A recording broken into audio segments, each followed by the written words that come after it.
Students, हम बात करेंगे प्रॉब्लम के ऊपर जो कि similarly directed and opposite directed rays के ऊपर हमने बनाया। मतलब एक क्वेश्चन है हमारा इस तरह से कि look at the adjoining figure and tell which of the pairs of rays are similarly directed rays, ठीक है, ऑपोजिट डायरेक्टेड और ऑपोजिट रेज, ठीक है। मतलब सिमिलरली डायरेक्टेड रेज कौन सी हैं, ठीक है, ये हमने इंडिकेट करना है। फिर ऑपोजिटली डायरेक्टेड या इनको ऑपोजिट रेज भी कहा जाता है। तो जैसे अगर आप देखें तो ये जो हमें जी एच और ई एफ रे नजर आ रही है, रे क्या होती है जी के एक स्ट्रेट पाथ हो पॉइंट्स का, ठीक है, जो एक पॉइंट से तो स्टार्ट हो रहा है और वो पाथ जो पॉइंट्स ज्वाइन कर करके हम बना रहे हैं एक ही डायरेक्शन में, तो आखिरी पॉइंट कहाँ पर है ये हमें नहीं पता, मतलब सो ऑन चलते जा रहे हैं। तो ये एक रे है, ठीक है, इसको हम कहेंगे ये ए बी एक रे है, ठीक है। अब इस तरह से हमने रेज कुछ बनी हुई देखी है यहाँ पर, ठीक है, जैसे जी एच एक और ई एफ एक रे है जो कि आप एक दूसरे के पैरेलल रेज है, मतलब ये आपस में कभी भी इंटरसेक्ट नहीं करेंगे, इनके दरमियान जो परपेंडिकुलर डिस्टेंस है वो कांस्टेंट है, वो एक सा है, ठीक है।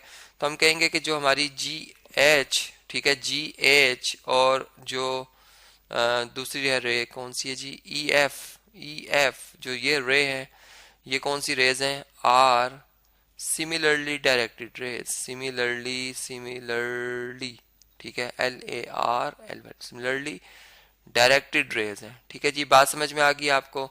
इसी तरीके से आप अगर हम इन दो रेज की बात करें, देखें सी डी और ए बी ये आपस में पैरेलल हैं, ठीक है, पैरेलल हैं, आपस में इंटरसेक्ट नहीं करेंगी, लेकिन ये मतलब डायरेक्शन वाइज ऑपोजिट है, ठीक है।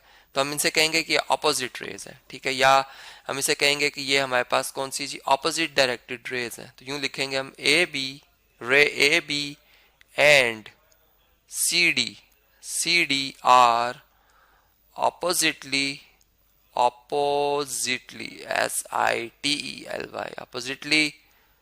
डायरेक्टेड, सॉरी डायरेक्टेड लिखना था, यहाँ पर डी लिखेंगे, डायरेक्टेड रेज, ठीक है। ये भी बात आपको समझ में आ गई, ठीक है। इसी तरह अगर हम अब जैसे नेक्स्ट रेज हमें नजर आ रही हैं, बल्कि चले मैं रे यहाँ पर ड्रॉ कर लेता हूँ, एक एंड पॉइंट हम खत्म कर लेते हैं यहाँ से, मतलब ये एस से स्टार्ट हो रहा है, ठीक है, सॉरी वाई से स्टार्ट हो रही थी रे और ये एस से स्टार्ट हो रही है, ठीक है। अब देखें ये दोनों जो रेज हमारे पास हैं ये क्या ये पैरेलल है, तो पता ये चल रहा है कि तो पैरेलल नहीं है, तो पैरेलल नहीं है, ठीक है। तो अब अगर रेज पैरेलल ना हो तो फिर ये जो दोनों रेज हैं ये ना तो सिमिलरली डायरेक्टेड रेज में आती हैं ना ही अपोजिटली डायरेक्टेड रेज में आती हैं, ठीक है। तो ये हम ये कहेंगे कि ये ना तो ये सिमिलरली डायरेक्टेड रेज हैं और ना ही ये क्या है जी ये अपोजिटली डायरेक्टेड रेज है, ठीक है। तो इसके हवाले से तो मैंने आपको समझा दिया, ठीक है।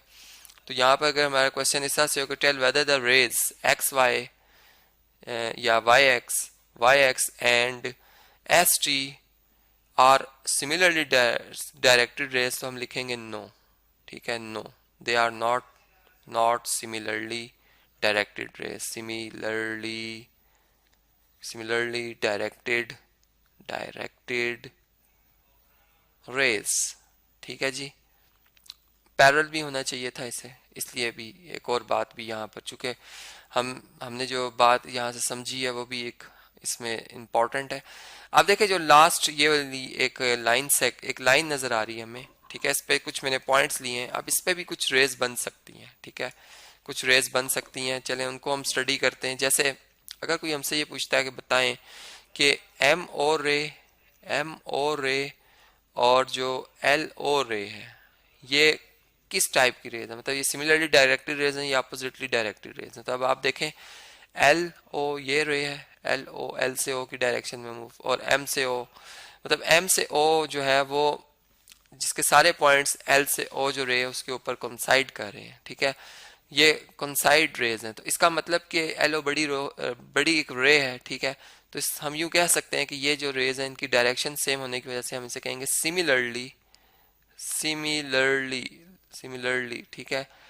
पैरेलल नहीं है ये, ठीक है, पैरेलल नहीं है, क्योंकि पैरेलल में जो कंडीशन होती है वो ये होती है कि आपस में टकराना नहीं, लेकिन ये पैरेलल नहीं है, लेकिन ये डायरेक्शन में एक जैसी हैं, ठीक है। ऊपर जो मैंने अभी आपको एग्जांपल्स दी हैं वो मतलब डायरेक्शन वाइज एक जैसी हैं, ठीक है, डायरेक्शन वाइज एक जैसी हैं, और फिर आपस में टकराएंगी भी नहीं क्योंकि इनमें फासला एक जैसा रहेगा, ठीक है।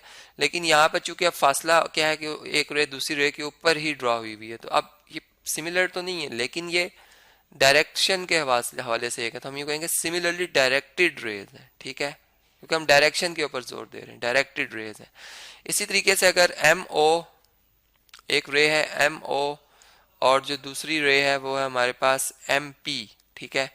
अब अगर इसको देखें एम से ओ, ये रे की डायरेक्शन इस सिमत में है, मतलब लेफ्ट पे है, सॉरी राइट, मतलब राइट पे, लेफ्ट से राइट की तरफ है, और एम से पी ये राइट से लेफ्ट की तरफ है, मतलब दोनों एक दूसरे के ऑपोजिट हैं, तो ये हम लिखेंगे कि ऑपोजिटली डायरेक्टेड रेज है, डायरेक्शन वाइज ऑपोजिटली, ऑपोजिटली, ठीक है जी, डायरेक्टेड डायरेक्टेड रेज हैं।